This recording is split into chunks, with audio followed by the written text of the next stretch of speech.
রেলগাড়ির কামরায় হঠাৎ দেখা, ভাবিনি সম্ভব হবে কোনোদিন। আগে ওকে বারবার দেখেছি লাল রঙের শাড়িতে, ডালিম ফুলের মতো রাঙা। আজ পরেছে কালো রেশমের কাপড়, আঁচল তুলেছে মাথায়, দোলন চাপার মতো চিকন গৌর মুখখানি ঘিরে। মনে হলো কালো রঙে একটা গভীর দূরত্ব ঘনিয়ে নিয়েছে নিজের চারদিকে, যে দূরত্ব সর্ষে ক্ষেতের শেষ সীমানায় শালবনের নীলাঞ্জনে। থমকে গেল আমার সমস্ত মনটা। চেনা লোককে দেখলেম অচেনার গাম্ভীর্যে। হঠাৎ খবরের কাগজ ফেলে দিয়ে আমাকে করলে নমস্কার। সমাজবিধির পথ গেল খুলে, আলাপ করলেম শুরু। কেমন আছো, কেমন চলছে সংসার ইত্যাদি।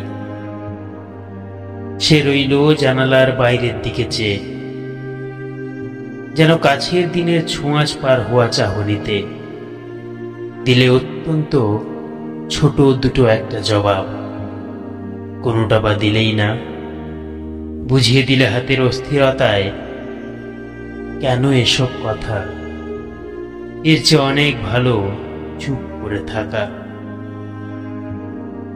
আমি ছিলাম অন্য বেঞ্চিতে ওর সাথীদের সঙ্গে।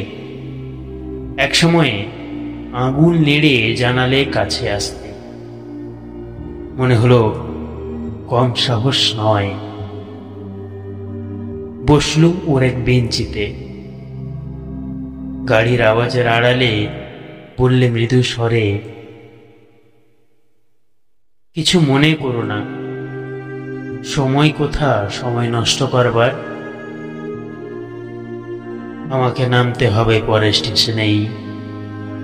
দূরে যাবে তুমি, দেখা হবে না আর কোনোদিনই।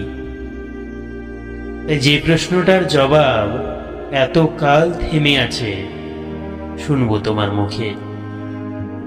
সত্য করে বলবে তো? আমি বললাম, বলবো। বাইরের আকাশের দিকে তাকিয়েই শুধলো, আমাদের গেছে যে দিন, একেবারেই কি আছে, কিছুই কি নেই বাকি।